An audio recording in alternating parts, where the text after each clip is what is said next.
જે રીતે કોંગ્રેસને ટેકલ કરવામાં આવી રહી છે, ખાસ કરીને ગુજરાત કોંગ્રેસને, અને એમાં જી લોકોની અપેક્ષા છે કે કોંગ્રેસ એક મજબૂત પક્ષ બનીને ભાજપને, કારણ કે ભાજપની અત્યારે આપણે જાણીએ છીએ 1996 થી લઈને ભાજપ અને ભાજપના ગોત્રની સરકારો આવતી જી રહી છે.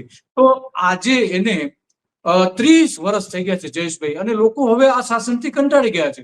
તમામ વર્ગના લોકો કંટાળી ગયા છે. તો પરિવર્તન તો ઈચ્છે છે.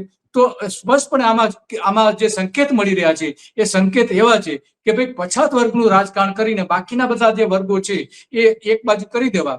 તો આમાં ફાયદો કોને છે? સીધી વાત છે કે ભાજપને જ ફાયદો છે. તો તમે જે કહી રહ્યા છો કે કોંગ્રેસની બી ટીમ છે, તો રાજનીતિ દિલ્હીથી જે નક્કી થઈ રહી ભાજપની છે. બી ટીમ છે આ, કોંગ્રેસ છે જ નહીં. ભાજપની બી. તો જો દિલ્હીથી જે રણનીતિ તૈયાર થઈ રહી છે એનો અમલ ગુજરાતમાં થઈ રહ્યો છે. ભલે ત્યાં જઈને લોકસભામાં કહેતા હોય કે ભાઈ હું તમને પડકાર કરવા માટે ગુજરાતમાં આવી રહ્યો છું, અને ગુજરાતમાં આવીને 3 વખત આવીને પણ ગયા. તો આ જે વાત છે કે 100% વાત સાચી છે કે જે નીતિ જે બનાવવામાં આવી રહી છે એ ભાજપને જ ફાયદો કરી રહી છે.